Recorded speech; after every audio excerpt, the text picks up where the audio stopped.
Hi, ఇగోండి 10 పైసలు. ఇది 10 పైసలు మీకు తెలుసు కదా. ఇవి 5 పైసలు. ఇది పాతవి 20 పైసలు.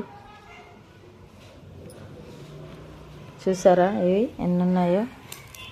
ఇవన్నీ 20 పైసలే. ఇవి అప్పుడు మార్చడానికి రూపాయి ఇస్తే 5 20 పైసలు చిల్లర ఇవ్వడానికి 20 పైసలు ఏమనుకుంటే 40 పైసలు ఇవ్వడానికి 80 పైసలు ఇలాగ ఇచ్చేవారు. చూసారా? ఇప్పుడు ఇవి చెల్లుతాయి కాదు, చెల్లవు. ఇంకా దాచిపెట్టాను అప్పుడు ఇవి. ఇవ్వండి 5 పైసలు బిళ్ళలు, ఇంకా 2 పైసలు 3 పైసలు కూడా ఉన్నాయి. అవి వేరే ఎక్కడో పైన సామాన్లో పెట్టాను, ఇంకొకసారి చూపిస్తాను అవి. ఇవి తెలుసు ఆటానాలు. ఇవి అవి 50 పైసలు. ఇవి ఇప్పుడు చెల్లవు. అలాగే ఇవే కాదు, చాలా ఉన్నాయి.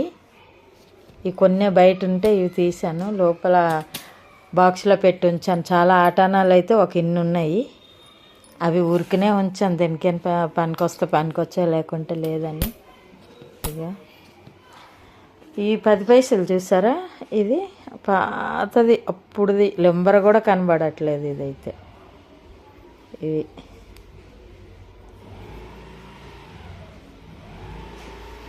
ఈ 10 పైసలు నా చిన్నప్పుడు స్కూల్కి వెళ్ళేటప్పుడు పిల్లలతోటి గుంత తీసి అచ్చుబొమ్మ ఆట ఆడేవాళ్ళం.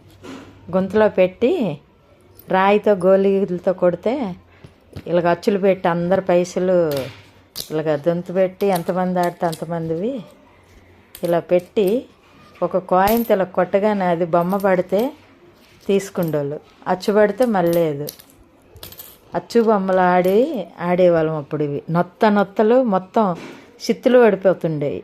ఇప్పుడు ఇవి ఎవరికి అవసరమే లేదు ఇవి.